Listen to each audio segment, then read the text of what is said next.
Dive into the dynamic world of high school sports. Whether you're a seasoned athletic director, a newcomer to the field, or simply curious to learn more about this exciting profession, this podcast is your go-to resource for inspiration, education, and a deeper understanding of the game-changing decisions that shape the world of high school athletics. Welcome back to AD 360. I'm Greg Vandermade. We're super excited to bring a topic that came up in episode 2 to you today. So we figured last week as we were catching up, Scott, that emergency action plans are probably something that we might want to dive into a little bit further and give folks a full episode on it. So that's going to be the topic of today's conversation. As previously mentioned, I'm joined by my co-host, Scott Rosenberg. So Scott, how are you doing today? And what are your thoughts on emergency action plans? Hey man, all good. Happy Friday. First of all, spring season's here. I hope for lots of places in the country they're actually outside. Pretty cold here in Jersey today, but inside or outside, it's important to have an emergency action plan. I guess I would simply say that it's just a way of being proactive instead of reactive to what can be some pretty catastrophic situations and trying to keep things to a minimum in terms of how bad they might get. Some states require them, some insurance companies require them, some school districts require them, but I would say that whether they're required or not, every athletic director in the country should create an emergency action plan with their staff and make sure that it's something that's not foreign to them, something that they practice, something that they think about, something that is at top of mind, so that, again, if there's an emergency, it's there. New Jersey, for example, has always been pretty proactive in this area. We have something called Janet's Law in New Jersey. That is a statute that actually requires a few different things. They have to have AEDs within what they call a quick jog or walk, 3-minute round trip from any single game practice that's taking place at high school sports. They have to have signage, have to have 5 people in every school building that are certified in AED and CPR as well. So it really depends on the state. But again, I would imagine that everybody should have something in place. I also think that there's a lot of things that you could even do within the school day. One thing that we did in my school that I thought was great, it was there before I got there, can't take credit, was we actually offered every single kid in the school through our health classes the ability to get AED and CPR certified. I know a lot of states have AED and CPR in their curriculum, but we actually offered the opportunity. I think it cost kids like $5 each if they actually wanted to get the paper and they actually wanted to get certified. That's really interesting. I mean, like the thing that jumps out to me is the Janet's Law. That was the name, correct? Janet's Law? Yeah. 3-minute round trip. You know, that is something that is very proactive. And when you really think about it, when you're dealing with high school athletics, you've got venues all over campus, and some of those campuses are pretty sprawling. So to have that 3-minute requirement, that's very proactive, to say the very least. You know, like it's interesting to see that. And also give yourself some credit. You know, things that were in place before you, feel free to take that and say that you're the one that implemented it, because if your predecessor's gone, they can't dispute you, right? I'm afraid some of my coaches are listening. I can't handle that. But, I mean, listen, the truth is it was an unfunded mandate, like many things across the country at the time. And we did have to scramble because I think that we wound up with about 14 portable AEDs and probably 10 or so that were attached to, I mean, they're portable, obviously, but literally outside at venues. So our coaches had to bring them with them wherever they went. If you were practicing off campus, if you went to a golf course, never really figured that one out, to be quite honest. You're playing golf, trying to figure out where you're 3 minutes central to any place if there's an emergency. But again, I think you just do the best you can. And I know working with other venues becomes important too if you're using facilities that don't necessarily belong to you or your school.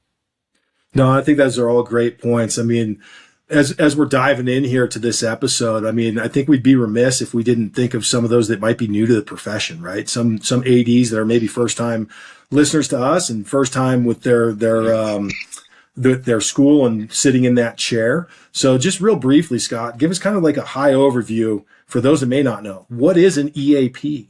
I think we've discussed a little bit as to why we need it, but what exactly entails an EAP? And and a lot of folks are like, well, why exactly do we need that? So if you give us some visibility there. Probably skipped it that as you mentioned it to me and questioned me before. It's a document, right? It's a document that is going to lay out everything that needs to happen if there's an emergency. So that usually includes pictures of your facility, where an AED might be located, what happens if somebody goes down, who calls 911, who gets the trainer, um, who runs and asks for help from somebody else, what should the rest of the team do while something is happening, who's the school doctor, what's the emergency. I mean, if it's not 911, who else can you call if it's maybe not a 911 call, but it's more like you got to get to the police, somebody like that. So it's a document that is a guide for what to do in case of emergency. I'll just throw in also, it could be lightning at a facility and what happens if there's lightning outside and where each team should go, home team, away team, home fans, away fans. So there's a lot that's involved in that document. The good news is for anybody listening, they don't have to reinvent the wheel. We're actually going to have a document available to people that we created, but also came from a lot of people smarter than us throughout the years, and I think that can be quite helpful as well. No, and I appreciate the overview on that. I mean, essentially, it's a document that you need to have on hand for the unforeseen taking place. And honestly, hopefully it's a document that you never have to use, but ensuring that you have it in place, you've drilled it just like you would any school emergency drill. I mean, when I was in California, you never wanted an earthquake to happen during school hours, but you wanted to make sure you knew what to do in the event of one, right? Similarly said for athletics. And to your point, also, it's not just like a catastrophic athletic injury. It could be lightning. It could be an environmental, type of situation, whether that's a disgruntled fan or God forbid, an active shooter type situation, along with those catastrophic and or cardiac type events. You need to plan for all of those things and hope to God that you never have to use them, right? Exactly. Plan for the worst, right? And hope for the best, as they say. And every state, I believe, has those drills that you have to take part in during the school day, as you mentioned, 2 per month, 3 per month, right? Lockdowns, all those kind of different things. I don't know that every school or every state requires that you do the same exact thing for after school. But again, there's a lot of people there at your facilities after school, and it doesn't make sense to me to not think about those things, practice those things as well. No, I think you hit the nail on the head there. I mean, because like in all honesty too, when you're looking at those extracurricular events, you not only have your student population that's going to be on site, you're going to have people that are not part of the campus population. And to be able to plan and make sure you have something in place to how to manage an emergency is as, if not more important from an athletic director's perspective, right? Yes, sir. Hey, we were talking last episode, or the first episode, about trade shows, and I was saying, hey, I love the shiny new toys, and I like going to the vendor areas to see what's new. I often see vendors at these type of events they have products that may be helpful in planning for tough situations. So my question for you is, in your experience, what are some of those things that you can maybe purchase, have available to help in emergency type situations? Fantastic question, and it's an ever growing list, right? And you've got to try and figure out what you can consolidate into quote unquote a go bag, right? Like your emergency go bag. And you're going to want to have multiples of them, right? Because you're going to have different venues and different sites. I think first, you touched on it earlier, AEDs. I mean, in this day and age, everyone should have an AED on campus. And if you're fortunate enough to have multiples, have them scattered throughout the campus or have portable ones that can go with you for those sports that take place off site. So I'd say my number one thing that I'd want to put in there is going to be an AED. If I then had to put in another thing, I'd certainly want to be able to have maybe some two-way radios just in case, you never know what's going to happen from that standpoint. First aid medical kits, just having kind of the essentials on hand, right? In case something happens, you are equipped to do the best that you possibly can as a first responder to assist through whatever the emergency is that's taking place. But I'd say, from that standpoint, AEDs are definitely going to be number one on my list. And then I would look at, just communication tools, whether that's two-way radio or being able to have something to relay messages to individuals outside of the emergency area itself. And then obviously those first aid kits. What about yourself? And clearly I agree with all those things. I might throw in things like EpiPens if That's a good one. there's allergies and things like that, and getting people trained. We always had to have a couple people that were able to use those EpiPens on somebody else if necessary. Probably a little more controversial, but maybe being proactive. Thing like those Narcan shots. That's for the opioids that you can now get. The thing about the AEDs, also, they've come down so much in price. I can't imagine a school district not having those available, even if it's not mandated. I think that's a great thing you might consider fundraising or looking for donations for as an athletic department. I think your athletic trainer should always have one on them at all times.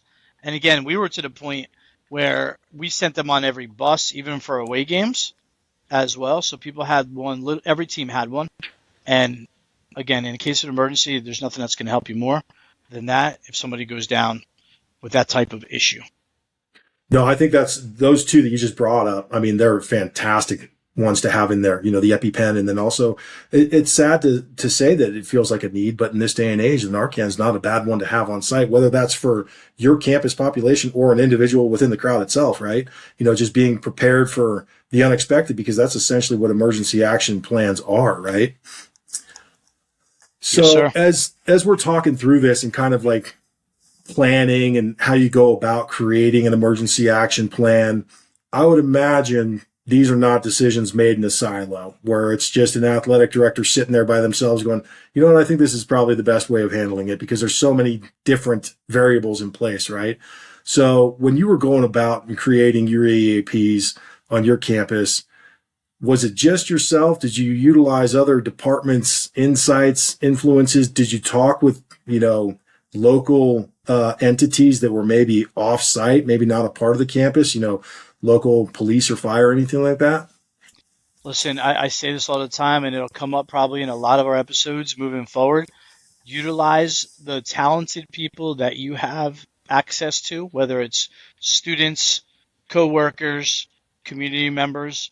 There are people that have more expertise in a lot of these different areas than you do, and you can't be an expert in all of them. So all those people you mentioned, like I think about, first of all, I put my athletic trainer in charge of it, pass the buck a little bit to my athletic trainer. We worked with our town recreation. Like if you're using fields or facilities that are not your own, you've got to work with all those different groups to make sure that things are in place at those facilities.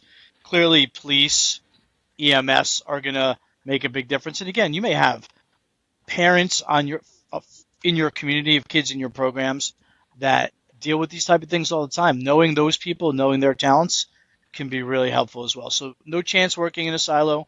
We're not experts in this field as athletic directors. There's also courses you can take in this kind of stuff that I've seen at shows, and I think that you can utilize some expertise. I've seen people, I'm trying to remember the guy's name. I'll remember before the end, but you can get a certificate in kind of planning and emergency action plans.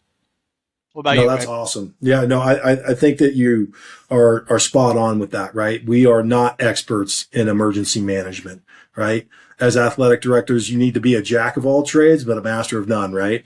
You've got to have an idea of so many different areas, and emergency planning is one of them, but emergency planning is one of them that you probably should not be just trying to do on your own, because to your point, you've got a community behind you that's supporting your department, your campus community, your student athletes.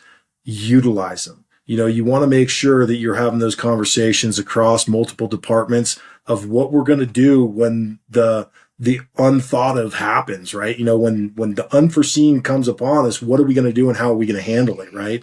So you've got to coordinate within the departments themselves. So I'm right there with you.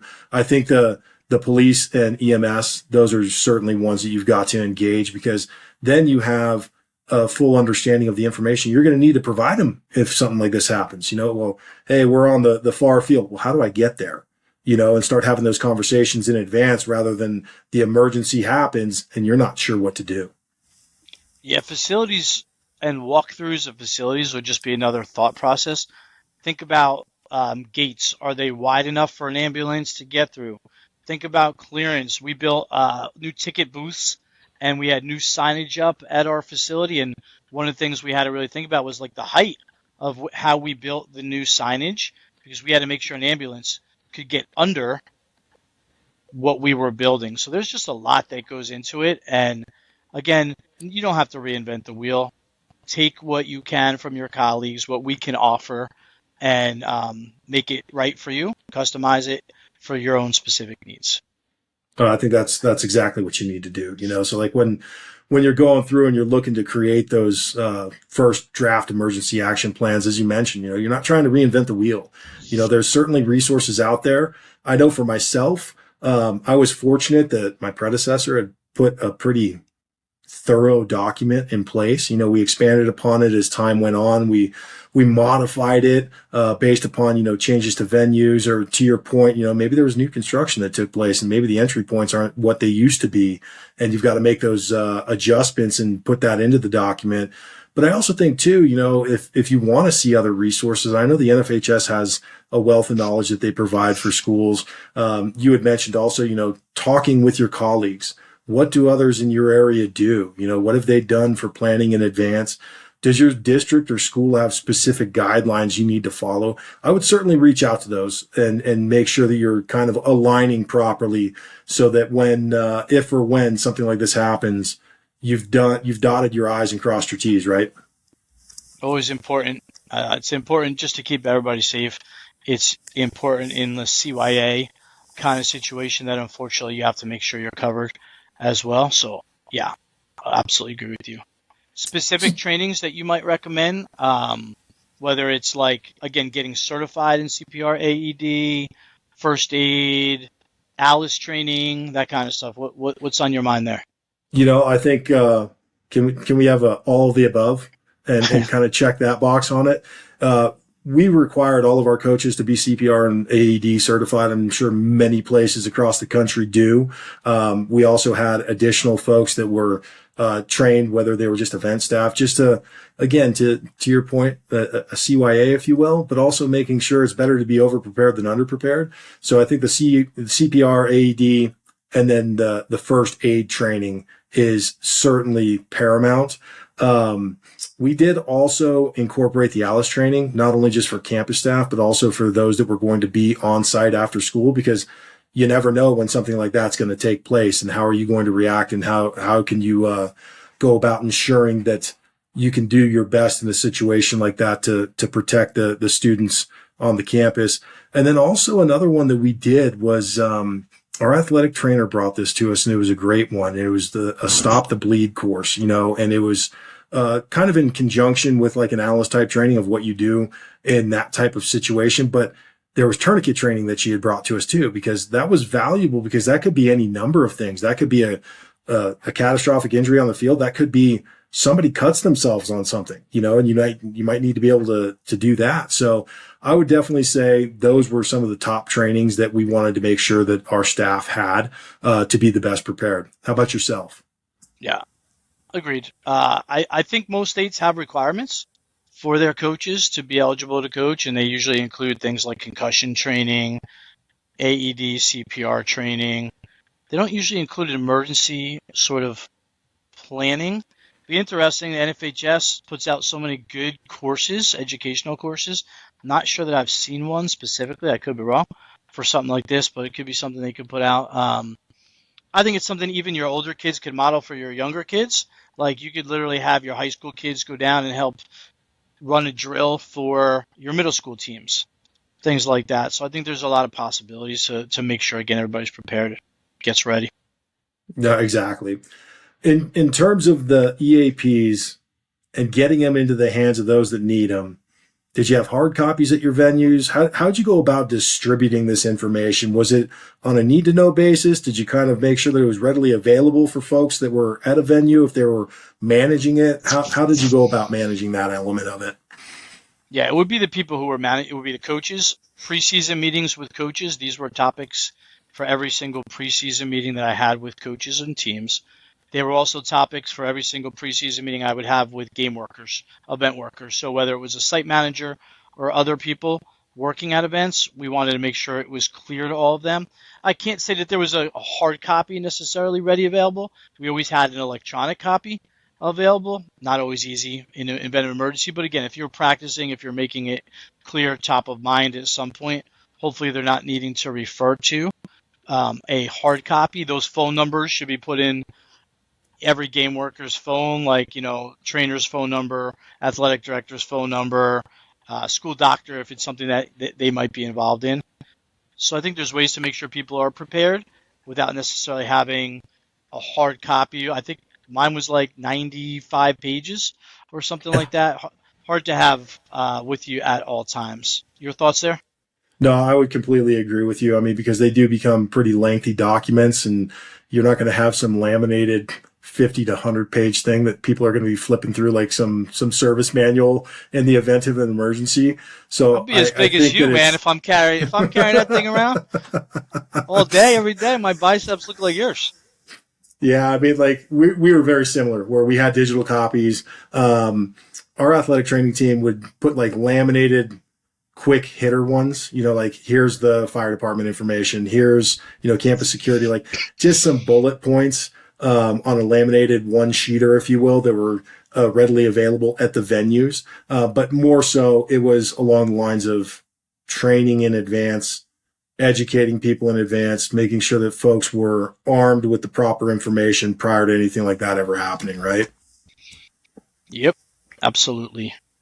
So talk about, I think we've hit on it probably in just about every single question we've asked and then every answer in some way, but practice. So talk to me about a team or a group practicing for something like this in advance of it possibly happening. Yeah, I mean, I think that it's important, where you do some pre-rehearsals prior to the starts of season, right? You get your quote unquote first responder team, the ones that are going to be on site, that are going to be helping to run the event, they're coaching the event, they're taking part of the event. I think that it's important to set aside some time and walk them through the process. Here's exactly how you're going to enter the athletic training room. Here's your key. If there's a code, here's the code, whatever that may be. Where are the AEDs located? Where are my first aid supplies?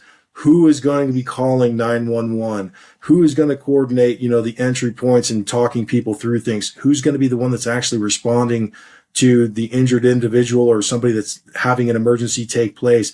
Because the more you really kind of determine that in advance, when something does happen, it could be as simple as, Scott, you're looking at me going, Greg, you call 911.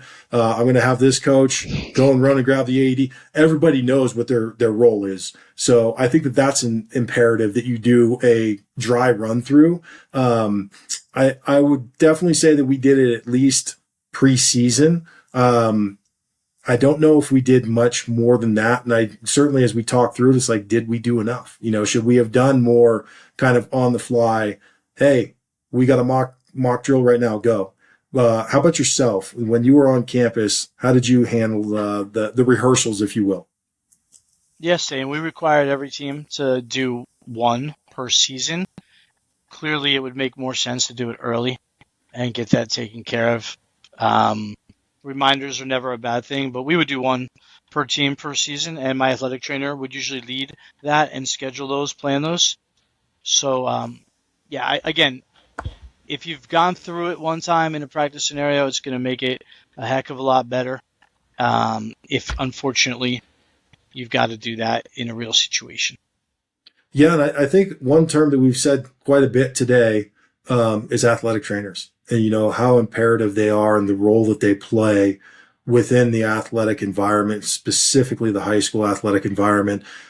Utilize them. They're fantastic resources. And in all honesty, I mean, I'm still amazed when I come across schools where they're like, oh, we don't have an athletic training program. Advocate as much as you possibly can, because those folks are going to be one of the greatest resources that your athletic department will have, not only just from a student wellness perspective, but also things like we're talking about today.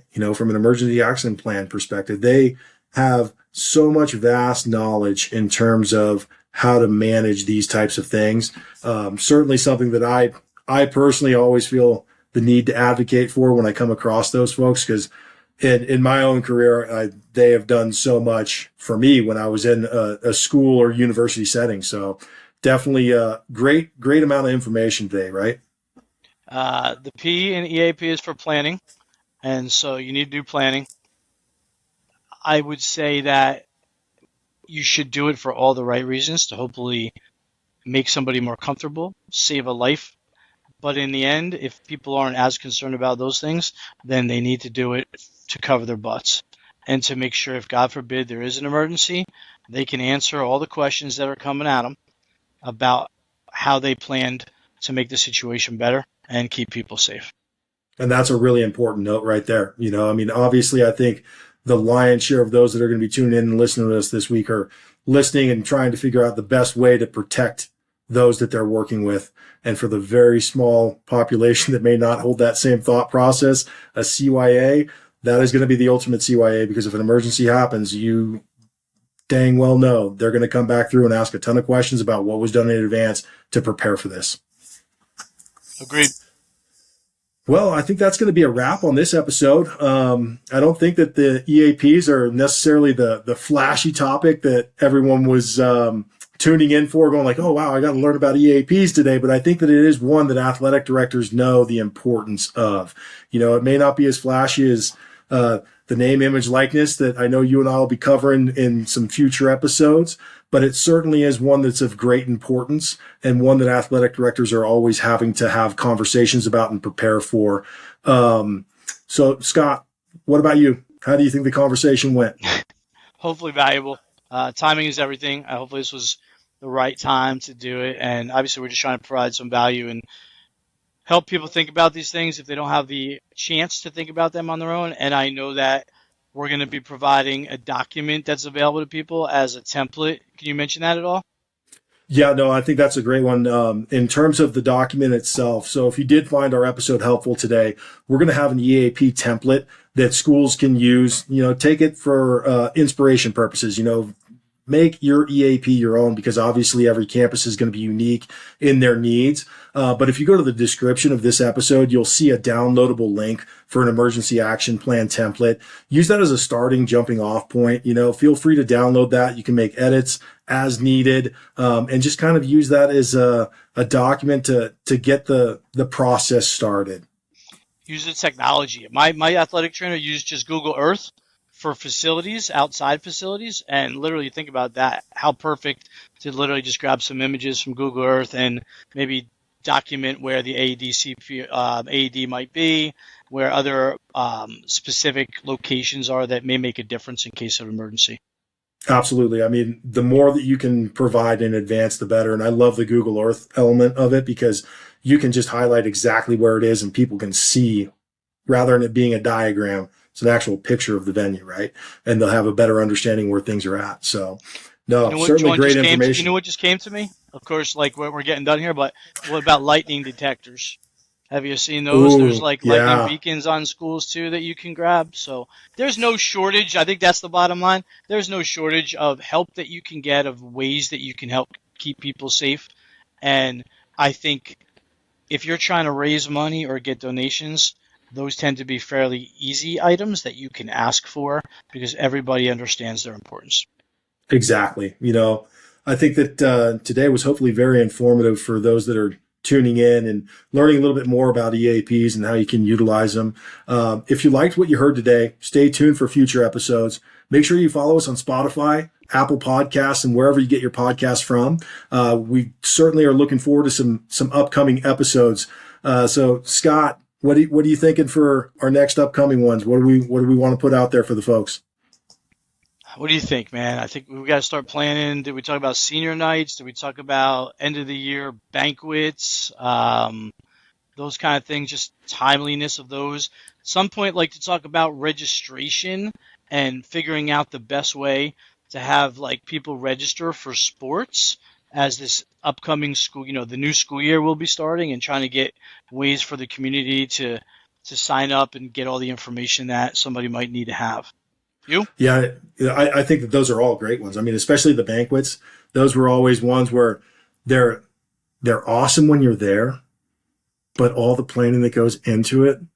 Oh my goodness, that's an episode in itself of like, okay, what's your checklist for a banquet? Because if you don't get a banquet right, you're going to wake up the next morning and your inbox is going to be flooded by parents. So certainly got a ton of information we can be covering in our upcoming episodes. We hope that you tune in for our next episodes that we'll be covering these topics from AD 360. I'm Greg Vandermade. Scott Rosenberg. Thanks, everyone. Until next time, everyone, thank you for the time.